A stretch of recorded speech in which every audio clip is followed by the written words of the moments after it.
رسول اللہ صلی اللہ علیہ وآلہ وسلم نے ارشاد فرمایا، خواتین سے خطاب کیا کہ عورتیں جہنم میں مردوں سے زیادہ ہوں گی۔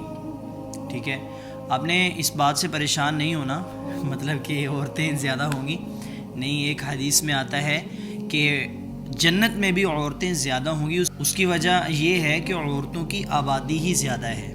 اب ہم بات کریں گے آج جس موضوع پہ میں نے آپ سے بات کرنی تھی کہ وہ کون سی عورتیں ہیں جو اتنی زیادہ جہنم میں ہوں گی۔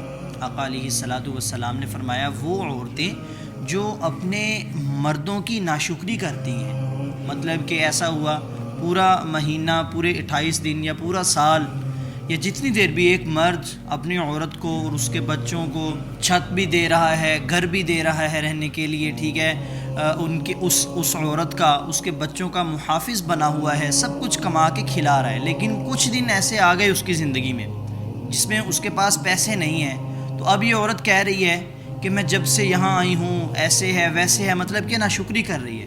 تو اللہ کے نبی کریم صلی اللہ علیہ وآلہ وسلم نے فرمایا کہ جو عورت اپنے مرد کی ناشکری کرتی ہے، ٹھیک ہے، ان کی تعداد جہنم میں سب سے زیادہ ہوگی۔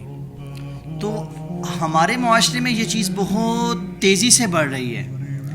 اس کی کچھ وجوہات بھی ہیں، مطلب کہ آج کل جو ولاگنگ چل رہی ہے لوگوں کے اندر، یہ جو بہت سے لوگ ولاگنگ کر رہے ہیں، اس کے اندر اپنی ماؤں کو، اپنی بہنوں کو لا رہے ہیں، اپنی بیویوں کو لا رہے ہیں، یا کوئی کسی کو کیا گفٹ دے رہا ہے، یہ بھی وجہ ہے اس کی، ٹھیک ہے۔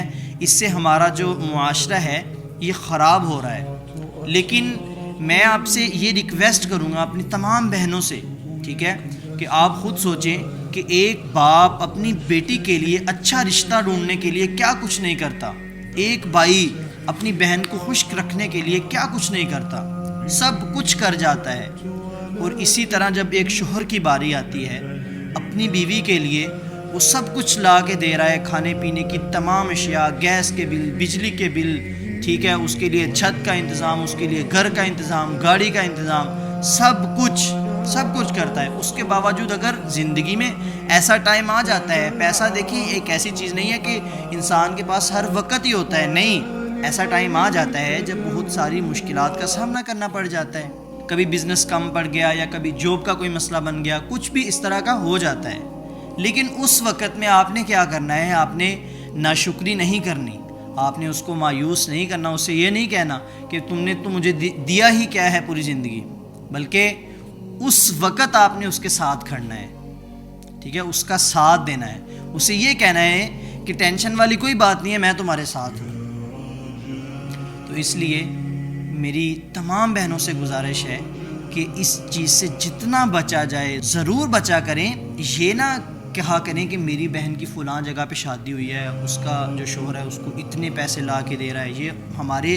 میں نے یہ والے واقعات بہت سے سنے ہیں، ہمارے رشتہ داروں کے اندر یہ والی باتیں ہیں، ٹھیک ہے، سننے میں آتی ہیں کہ جی وہ کہہ رہی ہے کہ میری بہن کا جو شوہر ہے وہ اتنے پیسے لے کے آیا، میں نے ایک ویک کے اندر اتنے پیسے جو ہیں اکاؤنٹ کیے۔ تو اس لیے کسی کی طرف دیکھ کر اپنا گھر نہ خراب کریں۔ دیکھیں، جب بھی کسی عورت کو طلاق ہوتی ہے، ابھی آپ نے دیکھا ہے کسی عورت کو طلاق ہوئی ہے وہ بہت خوش ہوئی ہو؟ نہیں، بلکہ وہ روتی ہے، اس کی زندگی میں بہت مشکل ٹائم ہوتا ہے اس کے لیے۔ تو اس سے ہمیں کیا معلوم ہوتا ہے کہ وہ جو مرد اسے کھلا رہا تھا، پلا رہا تھا، جس نے مجھے چھت دی ہوئی تھی، جو اس کا محافظ بنا ہوا ہے، جب اس کو طلاق دیتا ہے تو اس پر مشکل وقت آ جاتا ہے۔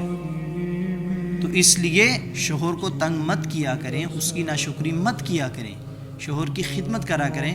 اللہ تعالیٰ ہم سب کو عمل کرنے کی توفیق عطا فرمائے۔ دیکھیں، یہ جو غربت ہے، یہ جو دکھ اور پریشانیاں ہیں، یہ جو ٹینشنیں ہیں، یہ کوئی بری بات نہیں ہے۔ اللہ کے جو نبی تھے ان پر کتنی دکھ اور پریشانیاں آئی ہیں۔ ایسا آپ نے کبھی پڑھا ہے کہیں پہ یا کسی سنا ہے کہ وہ بہت زیادہ امیر تھے؟ ایسا نہیں تھا۔ اللہ تعالیٰ ہم سب کو عمل کرنے کی توفیق عطا فرمائے۔ جزاک اللہ خیر۔ السلام علیکم۔